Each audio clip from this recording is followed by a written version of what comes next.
Salut à tous, on se retrouve pour une petite vidéo. Alors, je m'excuse un petit peu parce qu'elle va être tournée un peu à la zob. On est le mardi 24 décembre, il est 9 h du matin, je suis réveillé depuis 6 h. J'ai dormi 4h30, 5 h, un truc comme ça. Donc il est possible que je raconte de la merde. Mais voilà. Donc je vais vous donner mon petit avis sur la série The Witcher, qui est sortie donc chez Netflix. Je sais plus si c'était vendredi 20 ou samedi 21 décembre 2019. Et avant de commencer à parler de cette série, je vais quand même parler un petit peu de l'année 2019 pour The Witcher en France. Ça a quand même été assez important au niveau contenu chez nous, puisqu'on a déjà eu en mars-avril ce petit bouquin qui est sorti chez Third Edition. Édition, putain, je vous l'avais dit, hein, ça serait tourné à la zob et bizarre. Donc ce bouquin écrit par Exserve, qui est vraiment, franchement super, il se lit très bien, il résume assez bien l'histoire, il analyse le tout assez bien. C'était assez cool, franchement. Comparé à d'autres bouquins de chez Ford, c'est peut-être un de mes préférés avec celui sur Yoko Taro. Même si en général chez Ford c'est quand même de la très bonne qualité. Deux, trois ouvrages qui sont un peu en dessous, mais celui-ci est très très bien. Voilà, donc ça c'est la First Press, hein, je m'étais empressé de précommander en tant que membre premium. Mais voilà.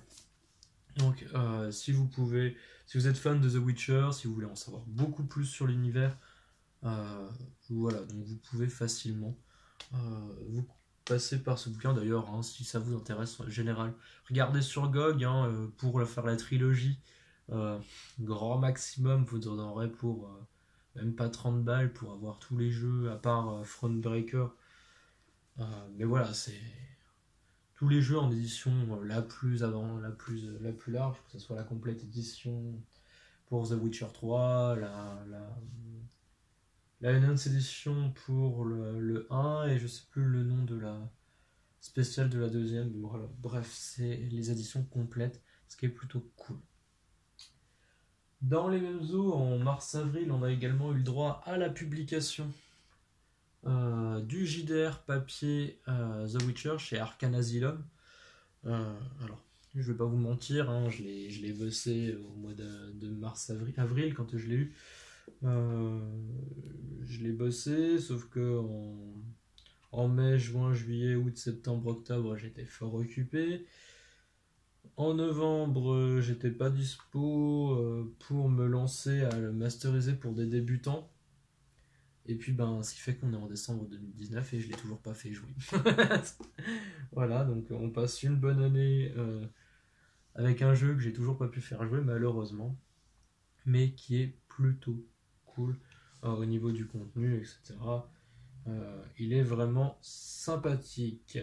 Voilà, donc ça résume assez bien aussi l'univers. Alors, plus l'univers des romans, plus des jeux vidéo, donc ça condense bien entre les deux, c'est ce qui est plutôt assez agréable là-dessus. Voilà. Donc ce beau bouquin de chez Arcane Asylum, il est assez sympathique.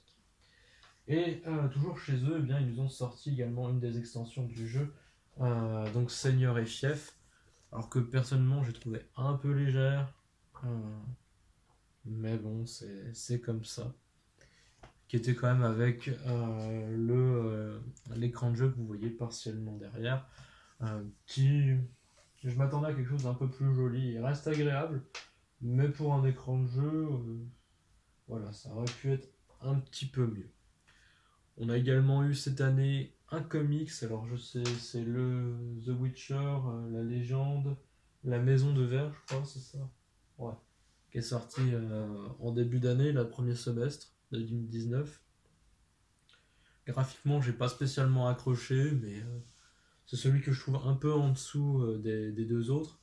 D'ailleurs, donc les trois sont chez Urban Comics, les deux volumes de The Witcher la légende et The Witcher la malédiction des corbeaux, et dont d'ailleurs le volume 2 qui s'appellera pas la malédiction des corbeaux, mais un titre dont j'ai oublié le nom, va sortir en janvier 2020, donc c'est chez Urban Comics. Voilà.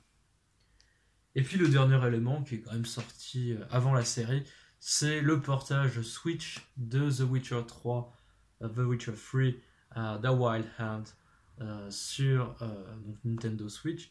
Personnellement, je l'ai pas pris parce que The Witcher 3, c'est le seul jeu de la saga que j'ai pas fini. J'en suis qu'au début, je voulais le faire uniquement en stream et finalement, j'ai pas avancé depuis parce que entre mon déménagement de 3 à là où je suis actuellement, la connexion est plus la même. Voilà, donc c'était compliqué de faire ça ici, là où je suis actuellement. Et donc, je n'ai pas avancé. Et même si j'ai repris les streams, c'est uniquement depuis ma PS4. Et c'est également pour ça que vous voyez que j'ai un The Witcher 3 sur PS4 juste derrière là. Alors voilà, au-dessus de mon doigt. Vous avez également un peu plus loin ici l'extension Blood and Vine, donc en édition collector avec le jeu de Gwent. Dommage, j'ai pas eu Hearthstone, mais le dernier m'était passé sous le nez. Et vu que j'avais pas de PS4 à l'époque, mais j'avais déjà l'extension, je me suis dit je vais reprendre le jeu sur PS4. Sachant que c'est pas une édition Day One, mais c'est pas une édition complète non plus, donc je pouvais comme ça rentrer mon code de Blood and Vine sur The Witcher 3 PS4. Donc ce portage de Switch, je sais qu'il a quelques ralentissements, un downgrade au niveau des graphismes, mais bon, c'est normal, hein, la Switch est moins puissante que la Xbox ou la PS4 ou même la PC normale, donc c'est logique que ça tourne un petit peu moins bien. Mais de ce que j'ai compris, dans la majorité des cas, ça tourne plutôt correctement.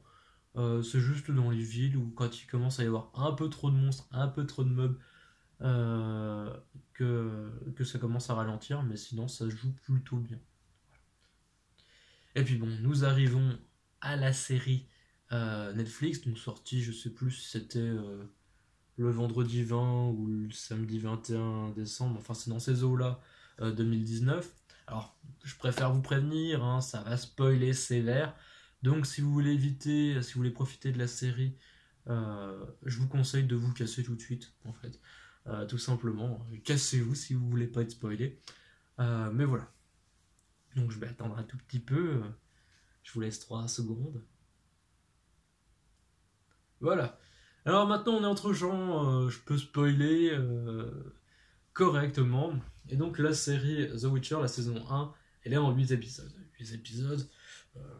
Les nouvelles, les romans de Sapkowski en France, c'est publié en 7 volumes, 8 avec la saison des orages qui est un peu à part. Ça fait un peu court pour résumer tout ça. Heureusement, tout n'est pas résumé dans ces 8 épisodes, ce n'est que la saison 1.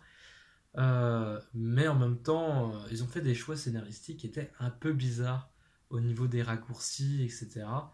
Enfin, des épisodes qui auraient pu être. Enfin, des parties de l'histoire, l'aventure qui auraient pu être un peu plus longs, d'autres un peu plus courts. Et notamment, là, la série, elle tourne quand même vachement trop autour de Yennefer. Le premier épisode, hein, c'est l'achat par Tissaia avant qu'elle aille étudier à Aretusa, etc. Ça, c'est pas dans les romans. C'est pas dans ce qu'a écrit Sapkowski. Alors, on sait qu'elle fait ses cours là-bas. On sait qu'elle a été modifiée, comme toutes les magiciennes, à Aretusa, etc. Mais il y a des choses... c'est qu'Yennefer, c'est pas l'héroïne principale de la série The Witcher. D'ailleurs, c'était déjà le souci avec la série polonaise du début des années 2000. Hein. Il y avait eu pour la télé une adaptation, la télévision polonaise, une adaptation des romans de Sapkowski.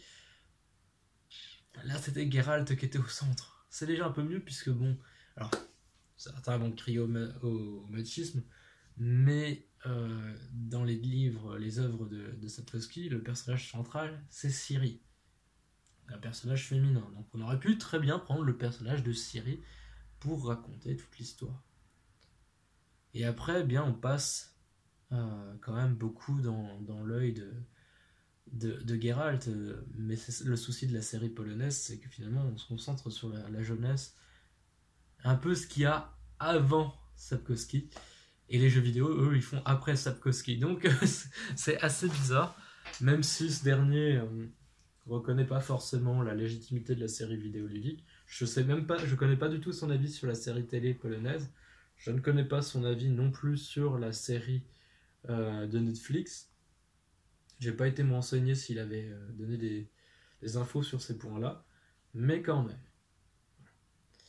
Là, Yennefer occupe vraiment une place beaucoup trop centrale dans les aventures, ce qui fait que finalement, niveau fidélité de l'histoire, eh ben, ça perd un petit peu déjà à ce niveau-là. Alors, il y a d'autres éléments qui déconnent un peu, hein, on va pas se mentir, que ce soit le passage à Brokilon avec Ciri. Non, c'est Geralt qui vient la chercher. C'est pas grave, hein, on va faire sans. Des petites incohérences ou des petits trucs un peu moches. Le médaillon de Geralt, par exemple, qui réagit pas du tout à la magie. J'ai regardé, hein, il bouge pas, il s'allume pas. Il y a zéro réaction, donc que ce soit au début à Blaviken, quand il arrive au niveau de la tour, ou même avec la Kiki, pendant son combat avec la Kikimor. Au moment où il affronte Ada en mode Strige, rien.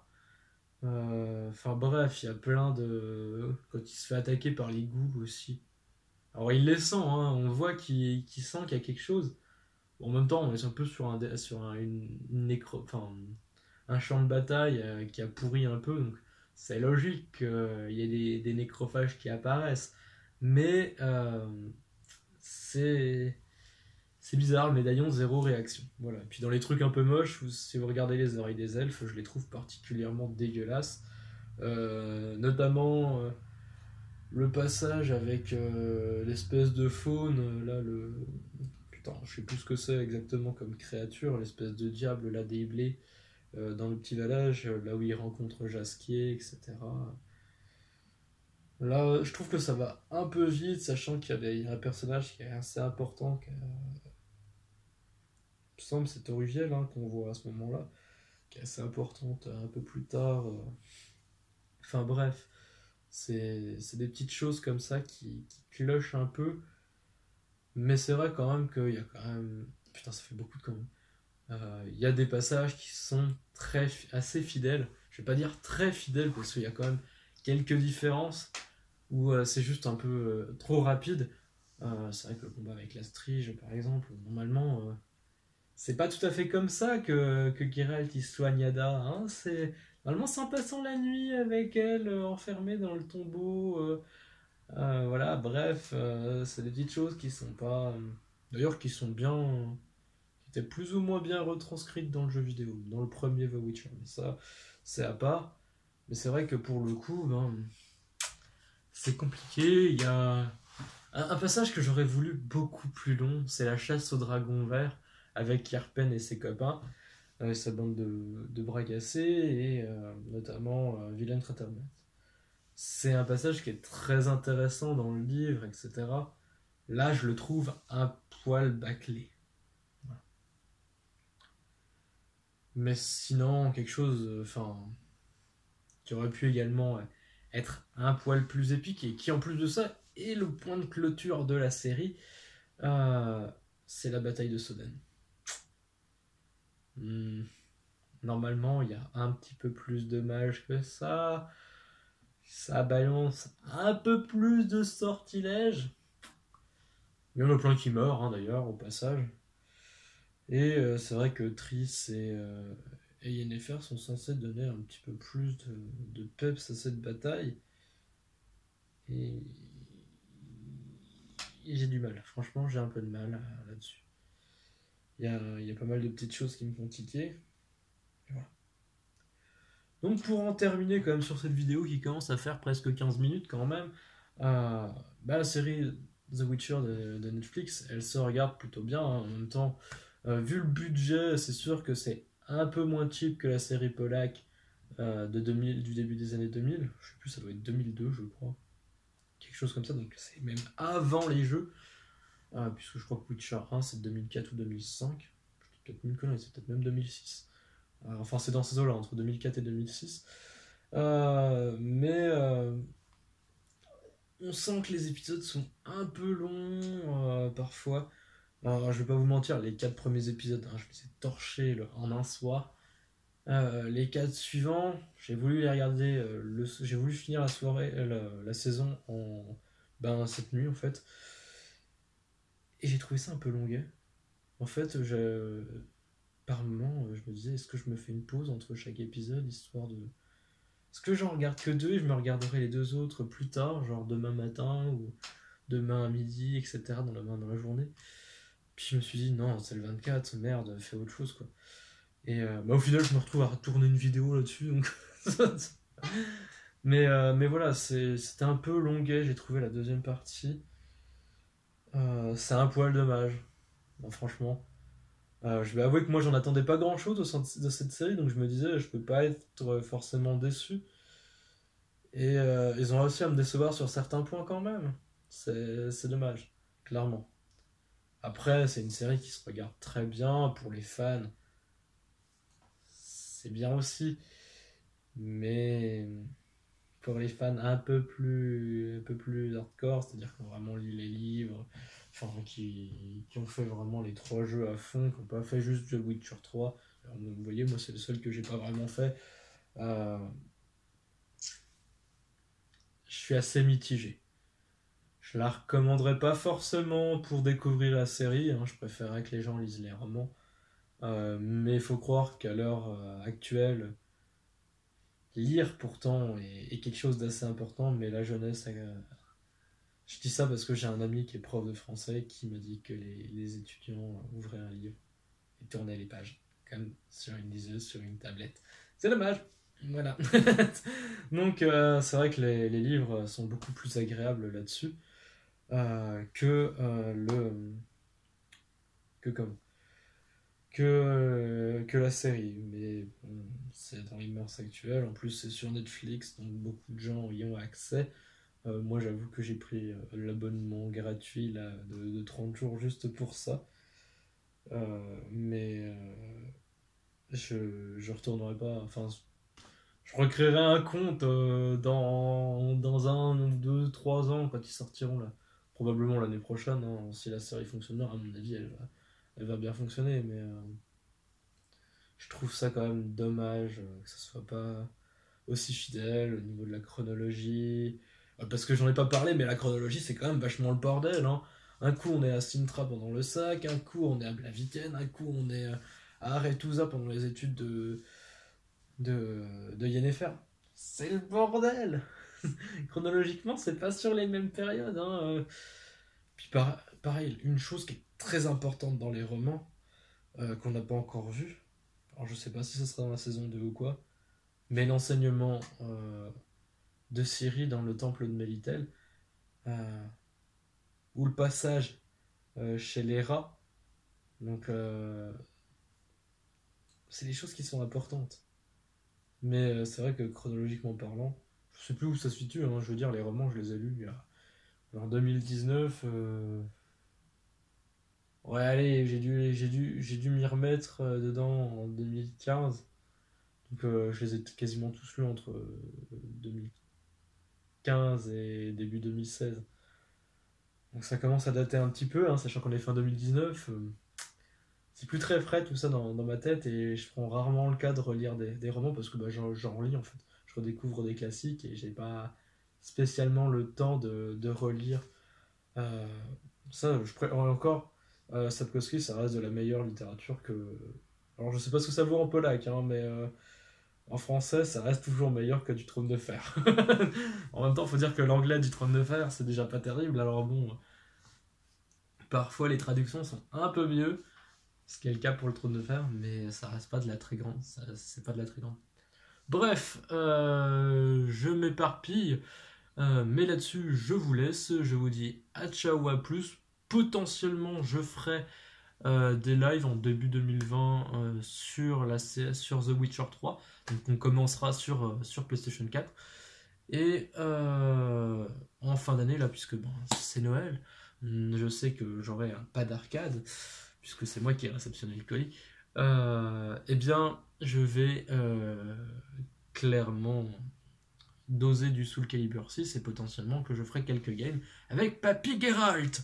Et voilà, allez là-dessus, je vous laisse, je vous dis à ciao, à plus et à bientôt pour de futures vidéos. Ciao, bye bye.